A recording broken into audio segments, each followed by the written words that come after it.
Broadcast is now starting. All attendees are in listen-only mode.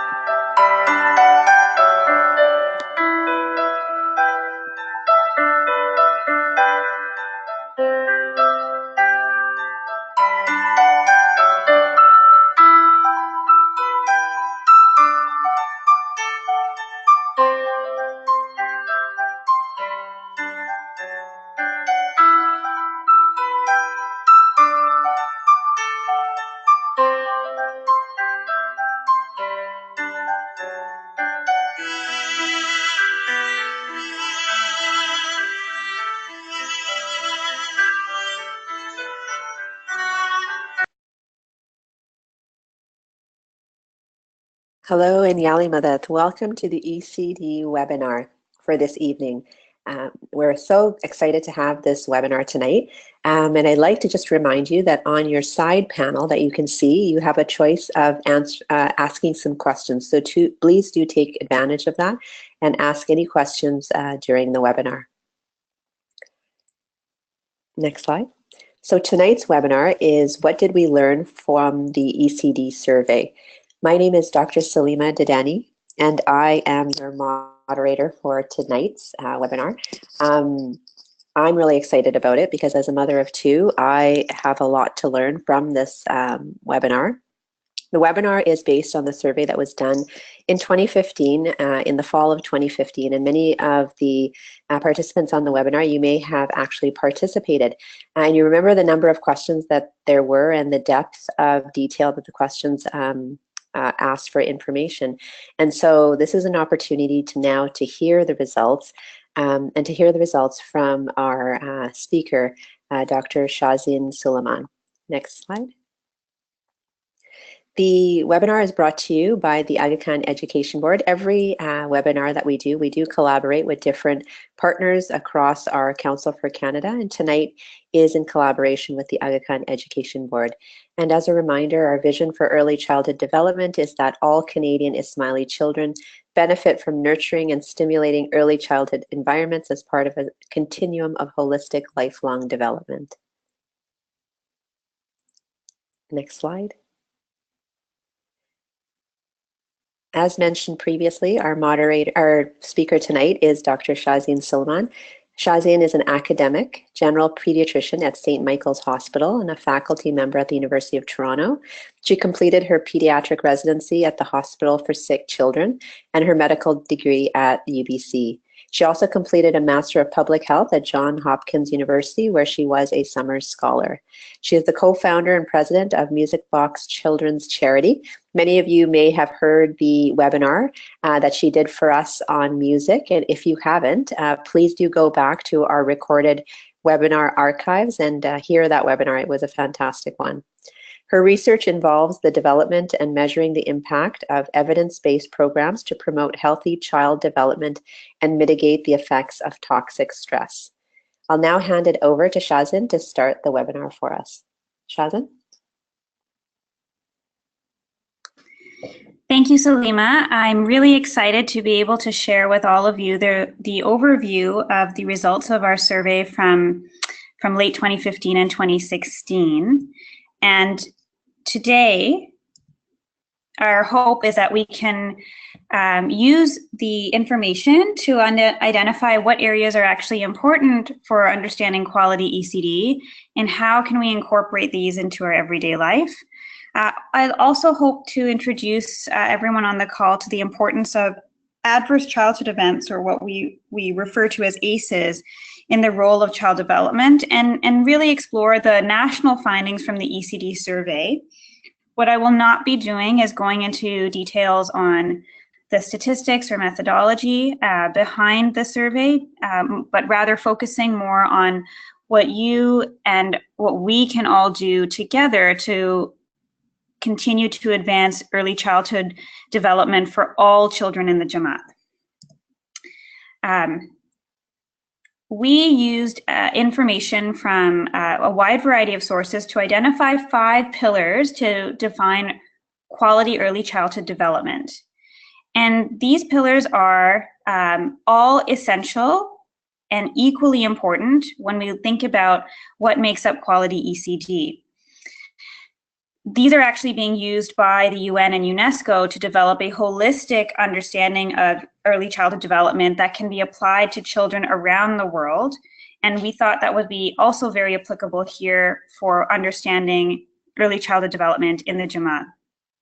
These pillars include the environment, which is not only the physical environment or the neighborhoods in which children live, but also the built environment of their homes and their immediate play environments. Biological factors, including access to healthcare, access to adequate diet, routines, social factors, which include support networks and caregivers. In terms of being having quality ECD in the development of a child as an Ismaili Muslim, it is important that children also have a strong foundation in the ethics and values of our faith. And lastly, what's most important is that all families and children have the financial means to support their development. And these pillars then evolved into the 10 dimensions of what we call the Ismaili Quality Early Childhood Development Score, or IQUIS.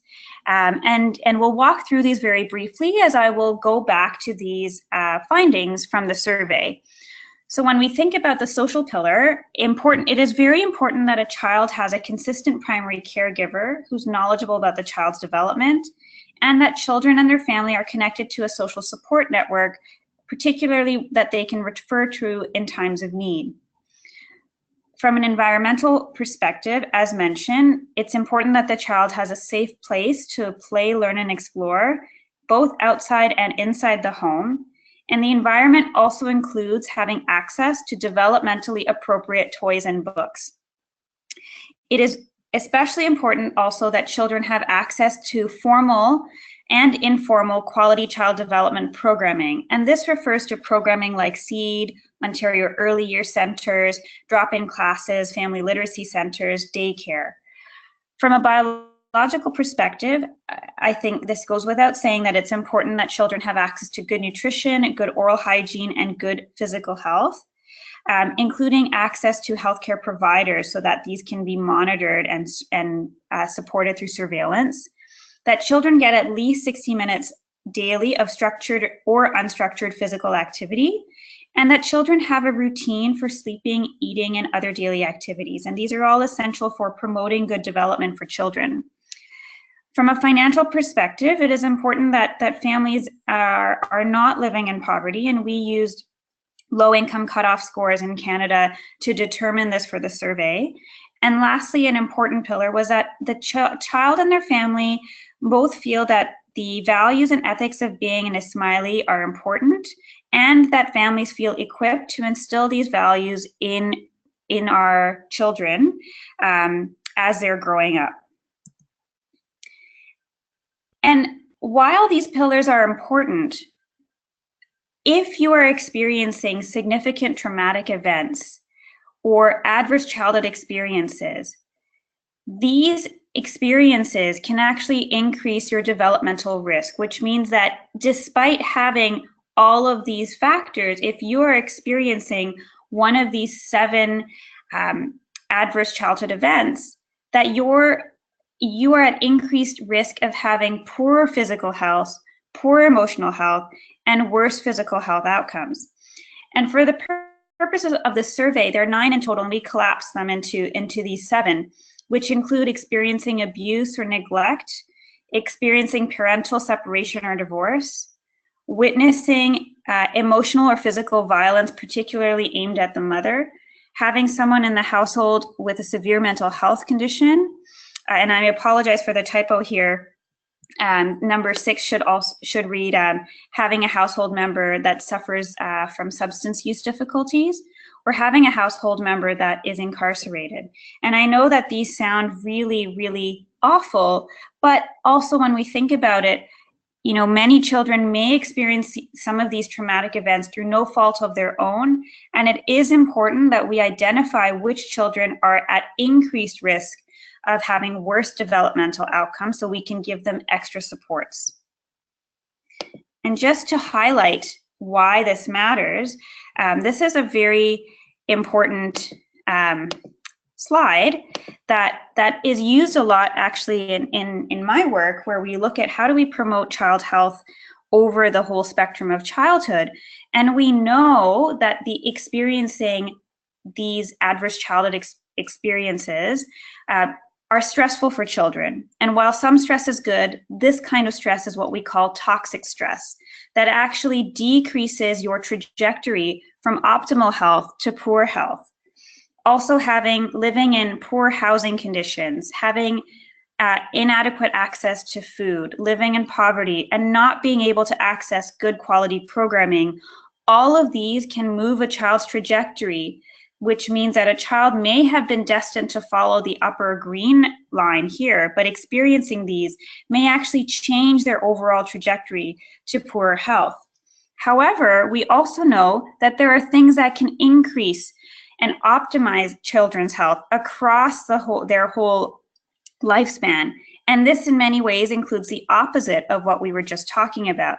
This means parents who are able to access good education, having quality community programs like SEED, like daycare, and being able to access housing, food, and having income security, as well as having mitigating factors or things that actually help make children resilient in the face of toxic stress.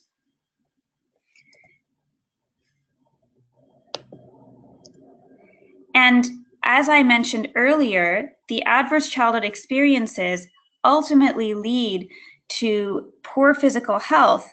And this is a long-term study that's been conducted with many thousands of children. And in fact, now there's TED Talks on these, and there's growing awareness about recognizing the children who have experienced these ACEs, that if you experience adverse childhood experiences, that directly disrupts your development.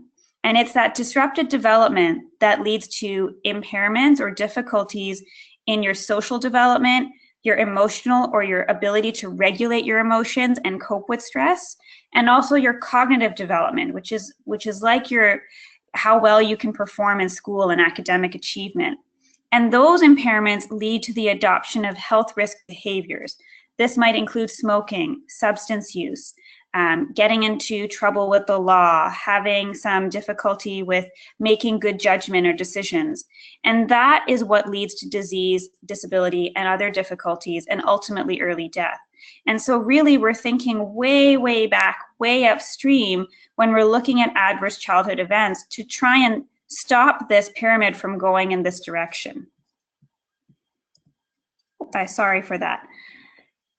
As mentioned, we did this survey in 2015, and why did we do this survey at all? And really the question had come from guidance from Hazar Imam, as I'm sure we've all heard in many firmans, of how important early childhood development is to our Imam, and how it's so important to our Imam to identify how we can promote this for children in our Jamaat. And that was where the impetus for this survey came from, was to identify who in our Jamaat in Canada, children from 0 to 8, which is how the UN describes the period of our early childhood, who is actually accessing quality early childhood development opportunities, and what are the barriers that some children face, and who is at risk of impaired development because of key risk factors, including some of these early childhood experiences. And the ultimate goal, and I can't speak for the council, but I know that the interest in this information is not only to educate ourselves, but also to actually inform the programming and that we offer and that we can identify for our family members in the Jamaat. And as we mentioned, we recognize that quality ECD requires all of those 10 dimensions that fall into these 5 big buckets. And we said this is going to be the minimum threshold for quality ECD. And we hoped that most children would actually achieve these very minimal requirements. As you know, accessing 60 minutes of activity a day, feeling connected to others, being able to have a support network, being able to access good dental care, good eye care, good physician care, not living in poverty. And we calculated a score by looking at all these different dimensions. And then we separately looked at children who would be at greater risk because of experiencing adverse childhood events, regardless of what their score was. For those data aficionados in the audience, this is a little bit of a description of the kind of study that we did. As some of you may remember, it was a survey that was done online, web-based, which was translated into English and French, and orally over the phone translated into Dari and other languages. The survey was collected between November 2015 and February 2016. And we reached out to as many families as we could in Canada who were between birth to 8 years and 364 days as of November 1st, 2015. And we actually had a very, very large number of people who responded to our questionnaire completely. There were a number of incomplete questionnaires, but out of 2,900 children, 2117 children were captured in this survey, representing 1443 households out of 1951, which is amazing to see the participation from our Jamaat, and I think demonstrates the interest in supporting our children from all households. So how many children in Canada are accessing quality ECD, which we said was 9 out of 10 or 10 out of 10? And we were very surprised to see that less than half of the Jamaat on self-report on the survey reported that their children are getting at least 9 or 10 out of 10 of the 10 indicators that we talked about. And this was very surprising to us. And so in the rest of this presentation, we will go through the information by each indicator and identify also why it was an important indicator and what some of the important takeaways are. So let us start with the social category. And what we asked was how many children have at least a consistent primary caregiver.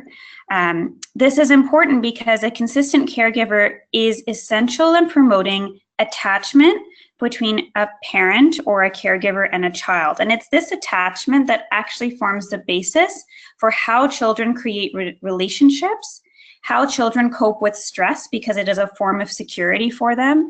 And this is a really key factor in building resilient children. And why we had almost 98% of families said yes, that they have a consistent caregiver for their children. And however, we're not at 100%. And so how we can get to 100% is recognize the value of having someone in a child's life, whether it's a parent, a grandparent, a relative, even a school teacher, a mentor, throughout children's lives, and especially continuing into adolescence. And I know this is talking about early childhood. This is what's essential to building that healthy attachment at an early age. And I think emphasizing that importance is an important takeaway from this, and is important to celebrate that many children in our Jamaat are already achieving this milestone. However, when we asked families if they felt connected to a support network of friends or family that they could turn to in times of need, 1 in 10 families in the Jamaat said no. And this is really important because not only is social isolation a risk factor for poor development, it is a risk factor for many health outcomes, and that's why it is considered a social determinant of health. That is really important when we're thinking about even being able to access appointments, being able to cope with that stressful events that can, in the absence of having good support, become a really terrible source of stress. And it's important that we see ourselves as a community, and we're all here to support each other. And that how can we build better connections with one another, particularly with other families that may have children, and we can recognize what they're going through. It's important that we be proactive about introducing ourselves to other families, use programming like SEED as an opportunity to make new connections. Many families, I think, who are socially isolated may not reach out for that support, but it is important for all of us to see that there are still some families and children who are not as connected to our community as they could be, and this could actually hurt that child's overall development. Moving into our environmental category, again, we found that most children in the Jamaat reported having a safe home environment to learn and play in. And this was fantastic to hear, because children need to be able to have a safe, clean area to explore, to learn to walk, to crawl around in, to understand their surroundings and learn their personal space. Now, again, it was not 100%, which means that there are still very few, but some family members that said, I don't feel safe in my home, and families that said, I don't feel safe at home. And I think being able to help each other out and making thoughtful decisions about neighborhoods, also recognizing the importance of making our homes safe for children. So for example, with young children, making sure you have a safety gate at the top of stairs. When children start to crawl and roll, making sure children are never left unattended on hard surfaces, considering carpeting stairs for young children. So if there is an accident when they fall down the stairs, they're less likely to have a more significant injury. Thinking about electrical sockets and making sure children cannot get into electrical sockets. Children can't get into laundry detergents or other chemicals by keeping them on high shelves, making sure that knives and other equipment are kept safely out of reach, using cleaning equipment in the home that is safe and non-toxic for children who might be putting a lot of things and exploring with their mouths. This is all part of building a safe home environment. And so helping each other learn and support families through that is an important part of child development. However, 1 in 4 children in the Jamaat reported that they do not have access to 10 developmentally appropriate toys and books combined. And if, I think if many of us think about that, that's shocking, because that's very few diverse, that means that child does not have diversity of objects that they can play with. And it's very important that children have toys and books that are age appropriate, because that's how they actually learn. That's how they're building connections in their brain of what happens when I push something. How does the effect happen? What is this sound? How do I identify this sound? What is this color? What are these movements? What happens when I do something? And it's important that we think about for not only ourselves, but again, thinking about the Jamaat broadly, that we use resources around us to improve access to all children in our Jamaat. That might mean encouraging families to go to the public library and get a library card. Looking at Jamati programs like SEED or reading time and story time, looking at BUI for young children, going to your Ontario Early Years Centres, family literacy centres, as I said, looking for daycare or play groups that you can take your children to. Those are important, that another way that children might have access to some of these books and toys. And think about how can we share resources that we have with others in our networks and communities. Reading is so critical to language development. And for those of you that have heard the other webinar of speaking to the importance of music, you have heard me talk about how reading or singing for just 15 minutes every day has been shown to greatly improve a child's language development. And a child's language development at an early age is what is most closely correlated with their cognitive development later on in life. And so these are essential. It's not just a book, it's almost like a treatment plan, which is why in many physicians' offices, we actually give out books to encourage this for children to read. But it's more than just a toy, it's actually part of their learning and development and health. The last part of our environmental group was looking at how does attending programs support child development. And when we actually separated out program attendance from the score, we found that even when we took out we adjusted our score for not having that in the score, children who attended programs actually had a better score overall. And it doesn't matter which program they go to, and certainly in my daily life, I speak to the importance of attending formal programs for social development for children, for improving school readiness, which means that when a child goes to junior kindergarten or kindergarten, they are already familiar with the structure of how a school day might work. They're used to being around other children. They're used to having to share toys with other children. They're used to having activities as a set time. All of that makes them better prepared to succeed in school.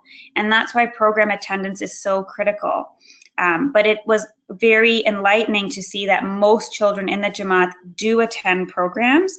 And for those children that are not attending programs, thinking about how we can increase awareness about free programming in their community and in the Jamaat, and actually increasing access, perhaps thinking about carpooling or telling families about your experience and importance, is a very valuable thing that you're doing not only for your child, but for other children in the community.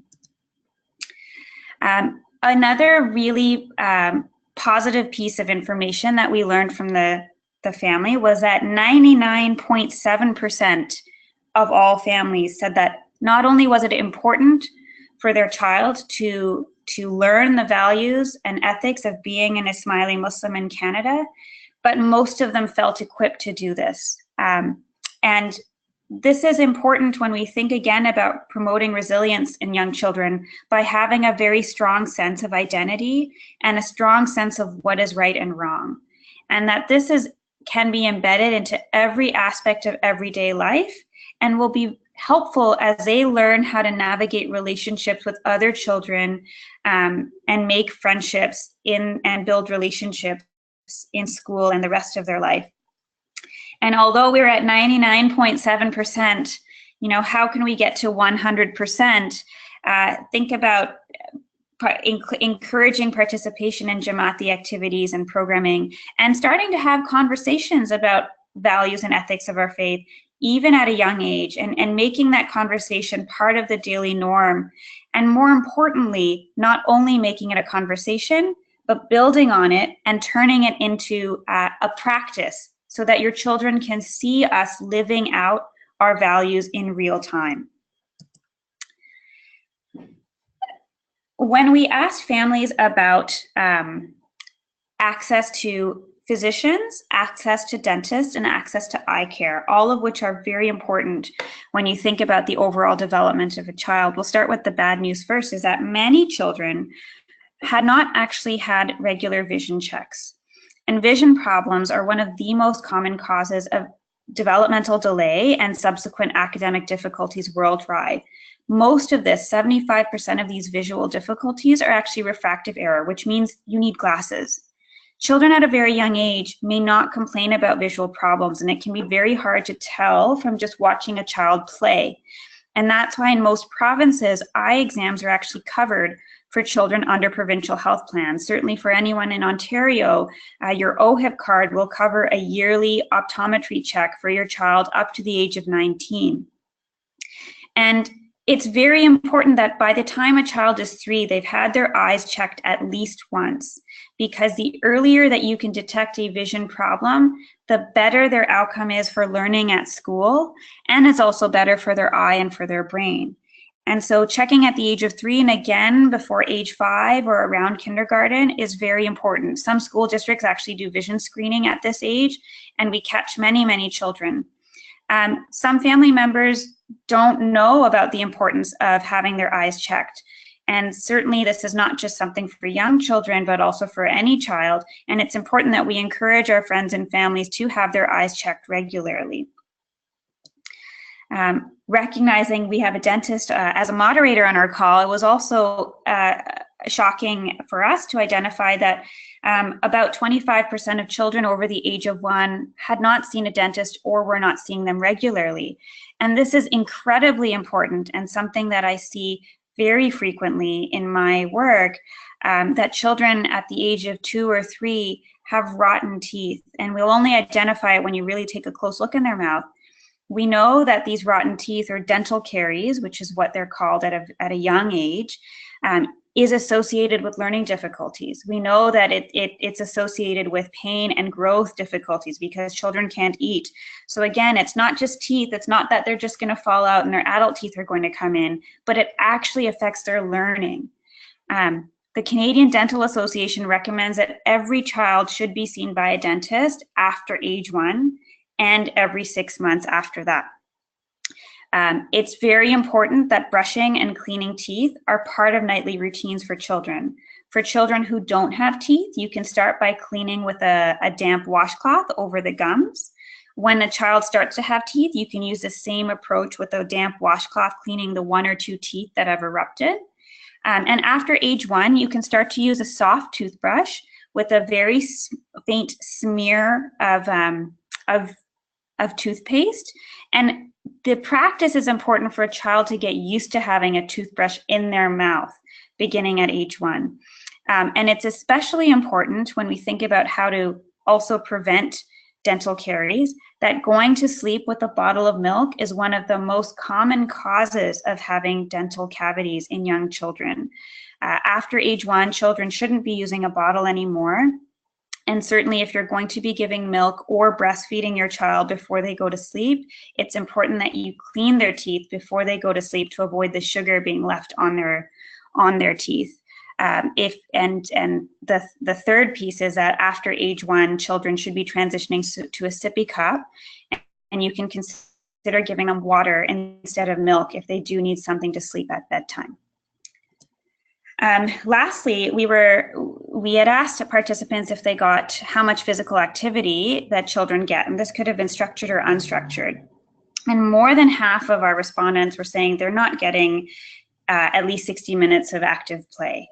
And this means that they're crawling around, they're cruising, they're toddling around the playground, they're running, and it doesn't have to be 60 minutes in a block. It was a total amount. But we know that young children actually need much more than this. Up to 180 minutes is considered ideal. And so if we're not even getting 60 minutes, then we're not giving our children the opportunity to develop their gross motor and fine motor skills. We're also not giving them the opportunity to develop neural connections, because we know physical activity really promotes early learning. And lots of programming now actually encourages, for example, doing a run before going and doing homework as children get older to stimulate that kind of enhanced learning. And so it's important that families try and incorporate active play into home activities whenever possible. So doing activities as a family together. That might mean instead of just sitting on the couch and singing, getting up and dancing together, doing household chores together, even at a young age. You know, let your little toddler help you with sweeping the house. Let your toddler help you with wiping a counter. Go for walks and activities as a family. So if your child sees you being active, they're going to want to be active. Getting outside and going to parks, even if it's cold, bundle them up and take them outside for a few minutes every day. It's important that children get outside to be able to play, and consider programs that have active components. It doesn't have to be 100% active. The more active they are, the better. But certainly things like early years have, at least an hour of free play, so that children are running around a gym or walking around or sitting in those big cars that they have to push themselves. Those are, or crawling around on mats. That's all considered active play, and that's very important that we start to encourage that and develop that at a young age. When we looked at poverty, we were saddened to find that nearly 1 in 5 families reported still living in poverty.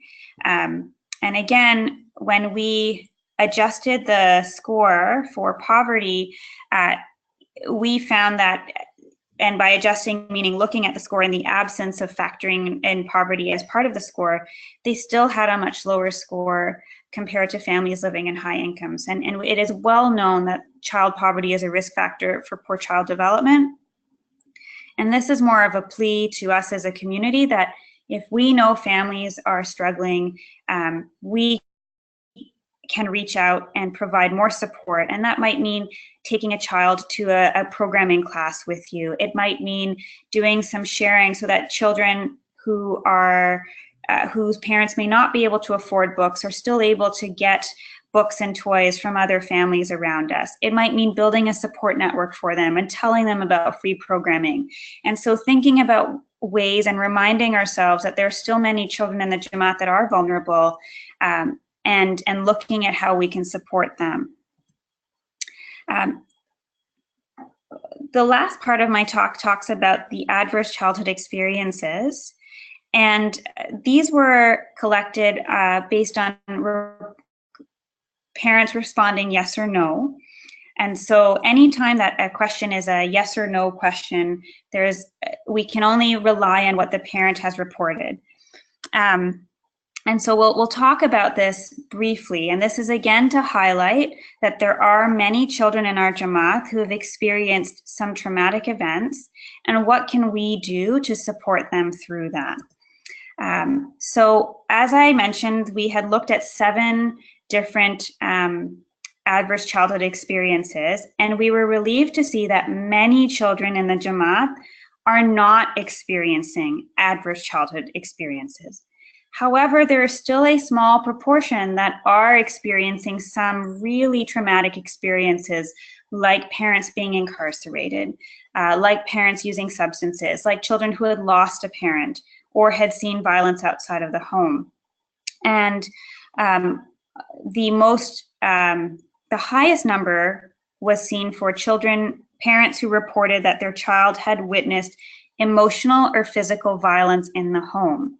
And this includes a mother being yelled at or witnessing hitting. We combine that intentionally because when researchers looked at violence that children witnessed inside the home, it was equally as traumatic for a child to see a mother emotionally treated badly as it was to see a parent physically treated badly or physically treated with physical violence. And it's important for us to reflect on how we might be able to improve that number for ourselves, recognizing that the number that we see that was reported to us may have some element of error based on how families answered that question. And when we looked at how many children in Canada were experiencing one adverse child event, it was about a quarter of children that experienced one, at least one. Very few children had 2 or 3. And as I mentioned, these are sources of a toxic amount of stress for children, and that this makes them more at risk of having worse developmental outcomes.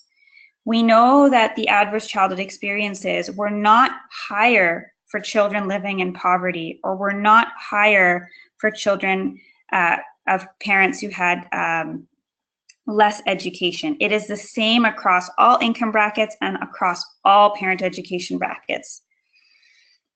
How can you help? Some of these adverse childhood experiences cannot be helped. These are things that are unavoidable for families and children. Some of them can be prevented, such as learning how to navigate family discord in a healthy way at home, or seeking treatment for mental health and substance use difficulties. For others, though, and for all really, the adverse childhood experiences can be mitigated through experiences that you use with your child to build self-esteem. So having activities where the child feels that they have done something well, being celebrated for something that they've done. So for young children, that can be celebrating having them help with putting a chore, or trying to take their first steps, or sharing something with their younger brother or their sister.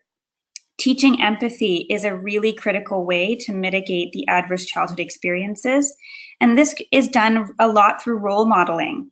It's talking about your feelings, naming feelings, telling your child if you feel sad and why you feel sad. And if a child is feeling sad, demonstrating that you recognize that they're feeling sad and how that might be feeling for them. So saying things like, I can see that you're really upset that we weren't able to buy that chocolate bar. I know that that's really making you sad right now? How could we make you feel better? What are some things that we can do right now to make you feel better? And having some strategies that might help a young child in the moment. So for very young children, it's distraction. For children 3 to 4, it might be giving them a hug and saying, I know, I still love you. I know you're really sad, and emphasizing that the feeling that they're having is negative and you're aware of that. And doing things like, for young children, we talk about blowing out candles on a birthday cake, which is a strategy to do deep breathing with very young children to help them focus and be mindful in the moment. Those activities also promote self-regulation, which is being able to cope with a negative feeling inside without having to act out in a negative way. So for a child who's very upset, instead of having a temper tantrum, they can learn to say, Mommy, I feel really sad right now, when they're 3 or 4, rather than throwing their head on the pavement. And building positive relationships, and a lot of this again is modeling, seeing parents have a good relationship, seeing parents have great friendships, and helping children build those relationships through social interactions, learning to share, learning to work with other children from a variety of backgrounds. These are all very powerful ways to mitigate the adverse childhood experiences. And lastly, you know, I've talked a little bit about toxic stress, and I wanted to emphasize that some kind of stress is good. So some kind of stress is actually a normal experience. And this might be a child who's stressed going to daycare for the first time and getting picked up. Those are common stressors that they need to learn how to cope with. Losing a game, making a friend upset with them. They do have a little bit of an increase in stress hormones, but at the end of the day, experiencing these positive stresses actually increase their resilience and confidence and their coping skills. Some stresses are tolerable in that they're scary, but they can be managed, just like having the death of a loved one, or experiencing some sort of natural disaster. These can be buffered by those really powerful relationships with adults and those skills we talked about earlier, demonstrating empathy, demonstrating, teaching them some self-regulation skills. And while some of these toxic stresses can't be mitigated, it's still important that we recognize them and do everything in our power to help children who have experienced these. So in summary, I hope you've gotten a flavor for what we had learned through our ECD survey in 2016. It's important that we promote the environment and make spaces safe for children to grow and learn, and that they have access to appropriate toys, that families have good social networks and have consistent primary caregivers, that we practice our values and the ethics of our faith, that we support our families that are living in poverty so we can make that number 0, and that we promote regular healthcare checkups, and that children get good physical activity. So I thank you very much for your attention, and I will now I'll turn to the last slide for the poll and questions. Thanks, Shazin. Thanks for an amazing webinar. Before we get to the question and answer, we'll go to the poll questions. So our first poll question is, how did you hear about this webinar? So was it through the electronic Al-Akhbar, email, a Jamati announcement, Jamati poster, or word of mouth? If you could choose one and then submit that question. We'll go to the second question then. So the second question is, where do you reside? So if you could choose one of the following, North America, Asia, Australia, Africa, and Europe. And so every time we do a webinar, we do know that we have some participants that do come from other parts of the world, and it's really nice for us to know that. So thank you for joining if you are joining outside of North America. And the last poll question is, where in Canada do you live? Is it British Columbia, Ottawa, and Ontario, the Prairies, the Quebec and Maritimes, or in Edmonton? So if you could please answer that question. And then we'll get right to asking Shazin some of the questions that have come in through the chat window. And even while we do this question answer period, if you still have a question, please do enter it into the chat window. So the first question that came through was, what age should a child have his first eye exam? And that question came about when you were talking about the number of children through the survey that we realized don't have their vision checked. And so if you could answer, what age should a child have his first eye exam? Great question.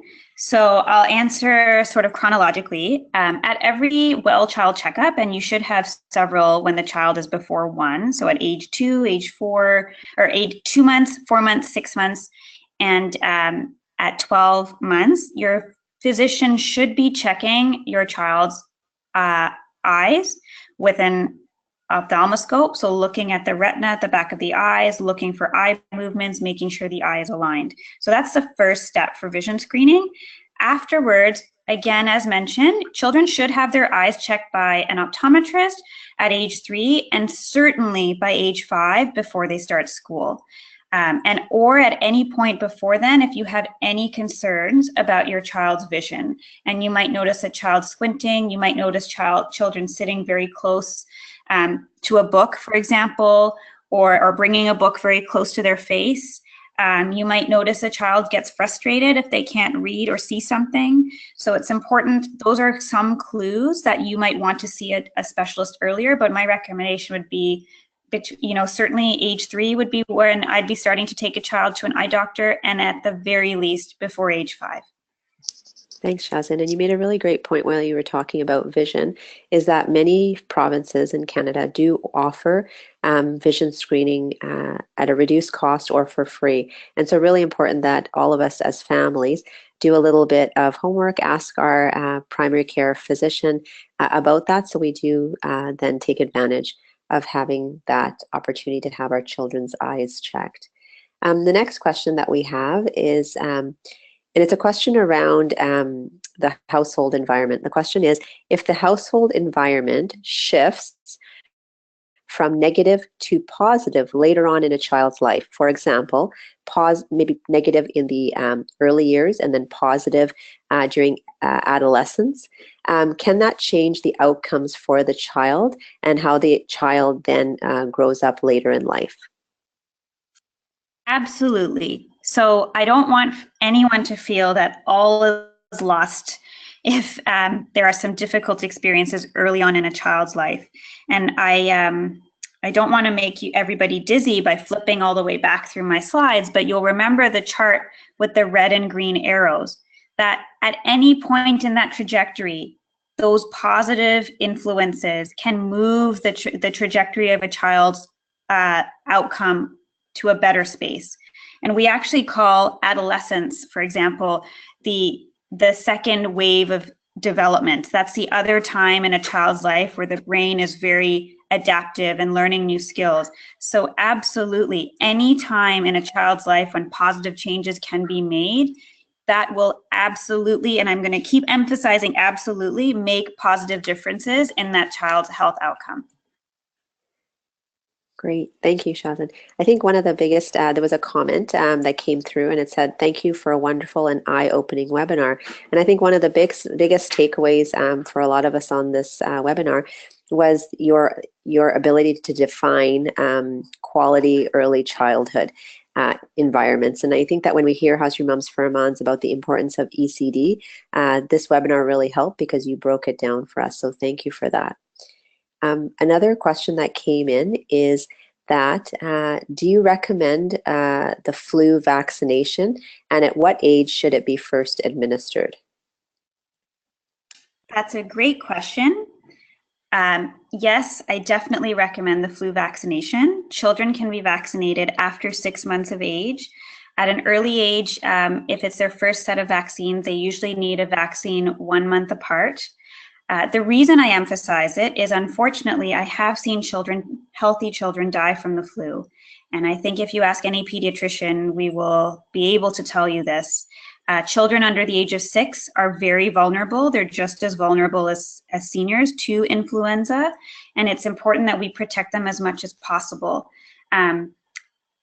Speaking to my colleagues at Sick Kids this year, again, they have seen some really, really sad cases.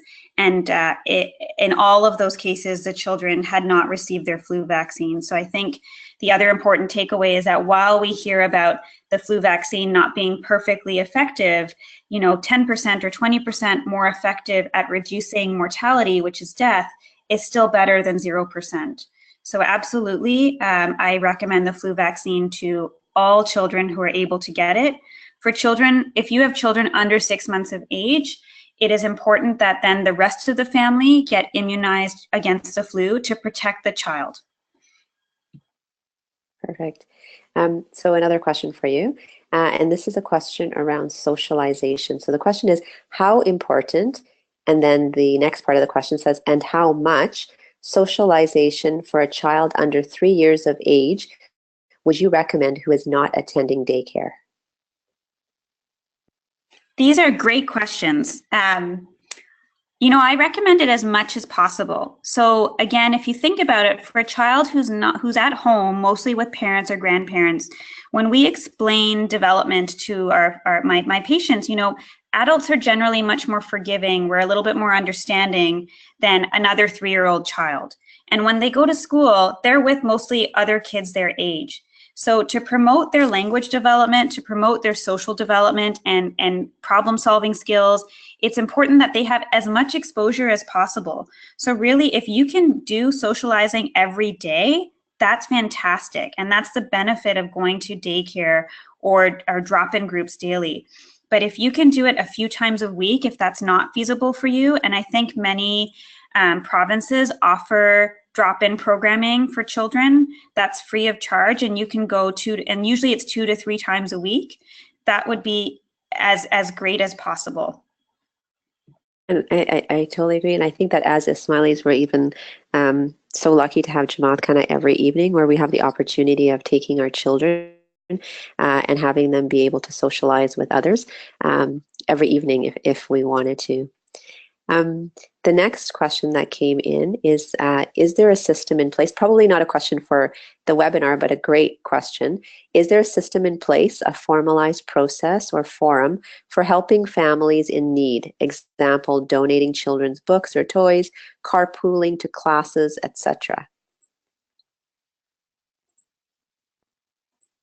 I'm not an expert with the Jamati programming that's available, so I might defer that to you, Salima, but I would say that certainly in the broader communities, there are many opportunities to donate books to the library, for example.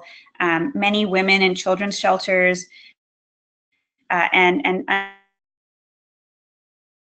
unfortunately, as are our brothers and sisters from the Jamaat, they are often accepting resources.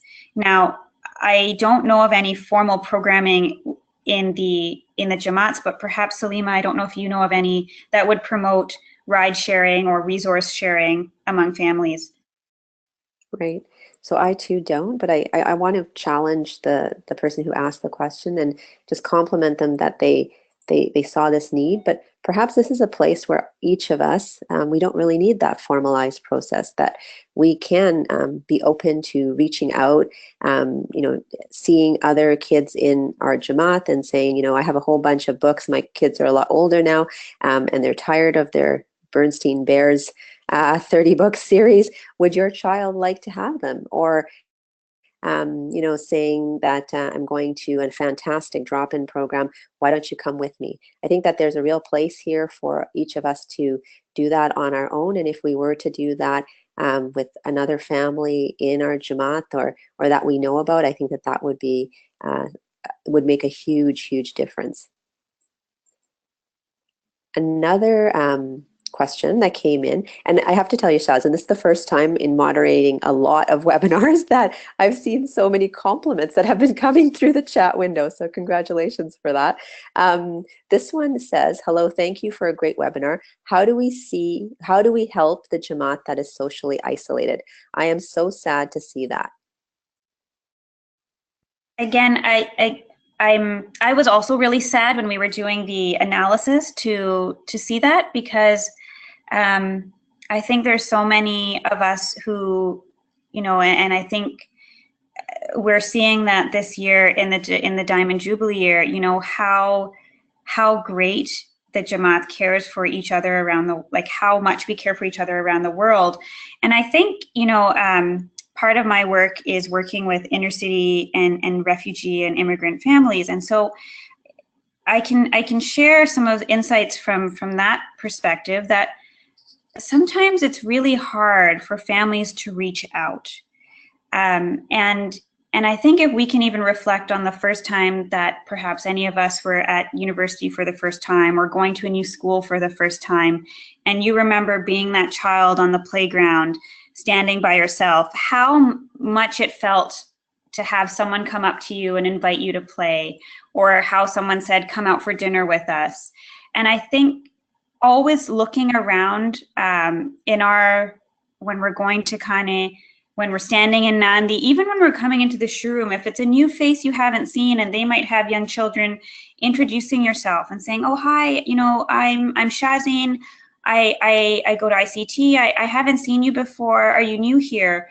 And starting up a conversation. I think that is one of the first and easiest ways that we can actually make connections with families. And certainly when I talk to the families that are really marginalized, they are so grateful for that extension of the olive branch, that it's someone who took the time to even just recognize that they were standing by themselves, or maybe didn't have someone to share. And I think along with that is, you know, it's important for children to have friends from all different backgrounds.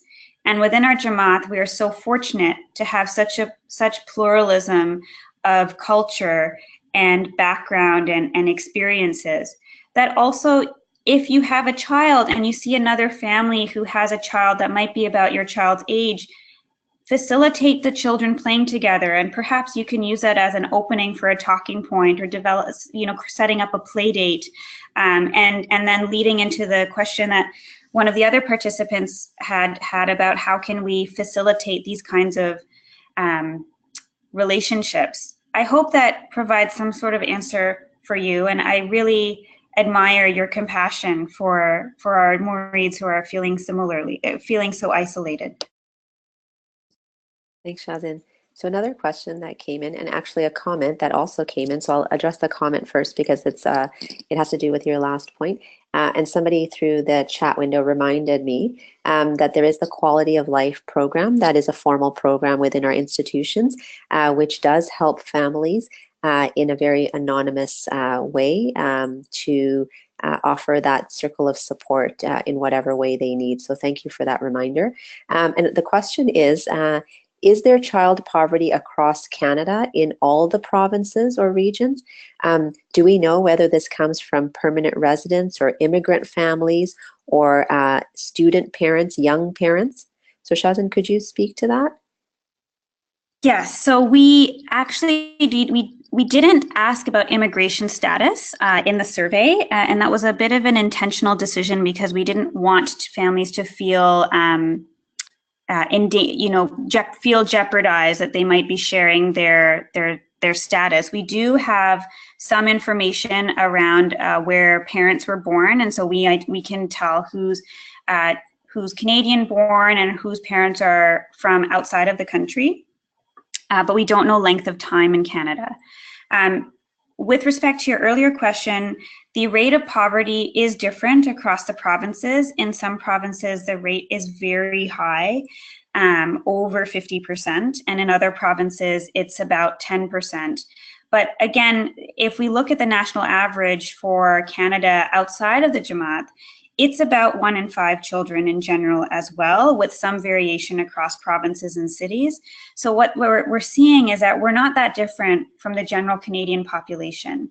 And extrapolating from that then, we know, and there's been some really, really strong data coming out of Toronto lately, that immigrant families and newcomer families to Canada are far more likely to live in poverty than Canadian-born counterparts, and that poverty is persistent even for 10 or 15 years after they've been here.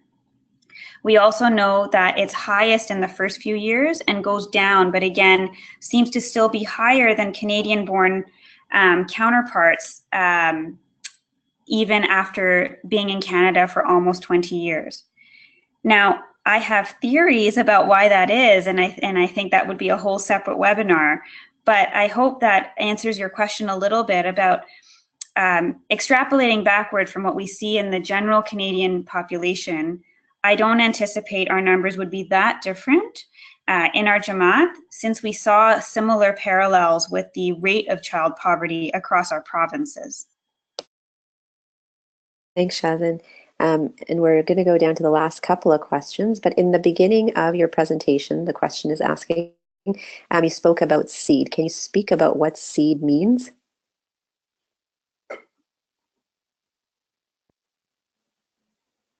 This might be a better question for you as well, Salima, but I can generally speak to seed in that it is our early childhood learning opportunities and Jamati program for children from birth to 3. And these are programs that run in Jamaat Khanas, and I don't know, I think they're almost in every Jamaat Khana now, but certainly growing. And they're drop-in classes that have trained facilitators that offer activities that parents and children can do together, but in a group setting. They incorporate music, they incorporate reading, they incorporate song, and they're usually about an hour in length. And I don't know if Salima, you have some more information you could share about SEED. I think that's a perfect summary, and it's offered weekly, and definitely the best place to reach out to is through your council offices to find out where SEED runs through your education board in your region. Thanks, Shazin, for that summary. And so we'll go to the last sort of question that we have here, and it's around the 180 minutes you spoke about for a young child. And the question asked that's a really long time. I often take my child to the park, but my child is in a stroller because she's very little. How do you suggest that I get that 100 or how I provide that 180 minutes for my young baby? Great question. So I get this question a lot. And so the first thing for really young children, less than 4 months of age, is tummy time. And getting your child out of the stroller on the ground, put a blanket down, put a blanket down, put your child on the ground and get down on the ground with them and do it for as long as they tolerate, as often as they tolerate during the day. The more tummy time they do, the stronger that child will be. Tummy time is what actually promotes core strength and will lead to better sitting, better head control, better earlier walking, and general better gross motor development. It's also a nice way for them to promote some of their social development too, because when they're on their tummy, they're able to raise their head and look around. Other strategies that you can do instead of pushing your baby in the stroller is carrying the baby, and that allows them to kind of move their hands and legs, or having a baby in a supported sitting position. So again, that they're able to move their arms and legs, having them reach for objects when you take them to the park, sit on your lap, try and get them to reach. But really for young children, I cannot emphasize tummy time enough. There is no such thing as too much tummy time. Tummy time does not count if it's on a parent's body. It has to be on the ground or a hard surface, and you have got to get down on the ground with them. So that is one of the best ways to incorporate that physical activity into a young child's life when they're very, very young. Thanks, Shazin.